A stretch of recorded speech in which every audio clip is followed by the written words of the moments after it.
ये है चाहते की कहानी में फिलहाल चल रहा है देविका की सुसाइड मिस्ट्री का ट्रैक, जहां अरमान प्रिशा को ब्लेम कर रहा है कि तुमने मुझे धोखा दिया है रुद्राक्ष के साथ में मिलकर। तो प्रिशा यहां अरमान को अपनी सच्चाई समझाने की भरपूर कोशिश कर रही है कि अरमान जो कुछ हुआ वो हालात के चलते हुआ।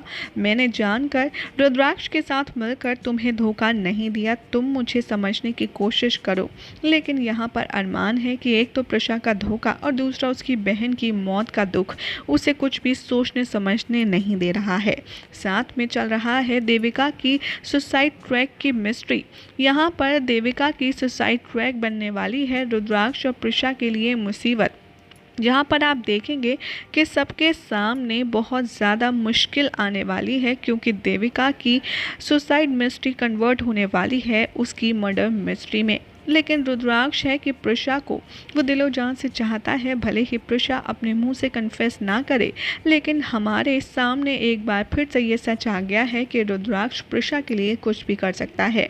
जैसे देविका के मर्डर का इल्ज़ाम प्रिशा और रुद्र पर लग रहा है, तो पुलिस स्टेशन में रुद्राक्ष ने सारा ब्लेम अपने ऊपर ले लिया। यहाँ पर पुलिस के साथ साथ अरमान को भी ये दिखा दिया कि चाहे जो हो जाए वो प्रिशा के लिए सब कुछ दर्द झेलने के लिए तैयार है। लेकिन ये तो चक्कर है देविका की मौत का।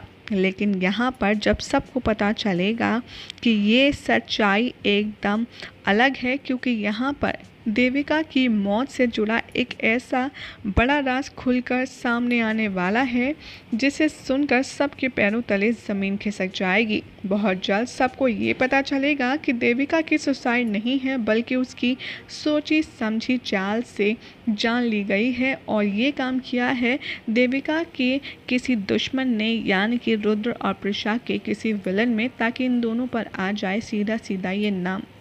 यहाँ पर आप देखेंगे कि कैसे रुद्र और प्रिशा की ये बेगुनाही की कोशिश बदल जाए कि उनके जुर्म में जो उन्होंने किया ही नहीं।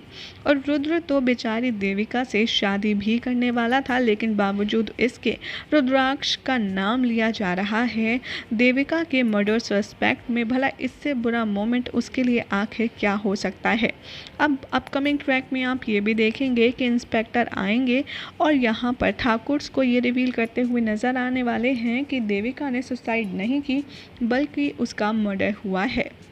प्रिशा यहाँ पर ये भी ठानने वाली है कि आखिर जो कोई भी है देविका का कातिल, देविका की मौत के पीछे, उसको वो जेल की सलाखों के पीछे तक पहुँचाकर ही रहेगी, क्योंकि बेगुनाह को सज़ा वो नहीं होने देगी। और प्रिशा की नज़रों में रुद्राक्ष बेगुनाह है, इसीलिए वो उसकी मदद करने के लिए सारी हदें पार कर देगी, और जितने भी एड़ी चोटी का जोर लगा करके वो ये साबित करने में हो जाएगी सक्सेस कि देविका का मर्डर रुद्राक्ष ने नहीं बल्कि किसी और ने किया है। लेकिन यहाँ पर सबसे बड़ा सवाल तो ये आता है कि आखिर रुद्राक्ष ने नहीं तो किसने देविका की जान ली है। अगर हम बात करें सस्पेक्ट की, तो यहाँ देविका के मौत का इल्ज़ाम सीधा सीधा जाता है सुलोचना पर, क्योंकि वही है इस शो की एक पुरानी और मेन विलन।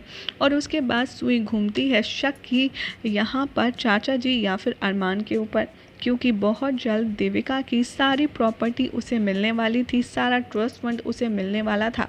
अब ऐसे में आखिर कौन करेगा ये मर्डर मिस्ट्री सॉल्व, ये देखना होगा, बेहद इंटरेस्टिंग। लेकिन एक बात तो तय है कि देविका की मौत हुई है या नहीं हुई है, ये भी फ़िलहाल अभी कुछ कंफर्म होना बाकी है, क्योंकि ये है शो, यहाँ पर हो सकता है कुछ भी। जब सारांश लौट कर वापस आ सकता है, तो देविका तो सिर्फ अभी मरी ही है। well, आपको क्या लगता है क्या होने वाला है आगे आने की कहानी में, कमेंट ज़रूर करें। साथ ही इस वीडियो को लाइक शेयर करके हमारे चैनल सीरियल स्यापा को सब्सक्राइब करना ना भूलें।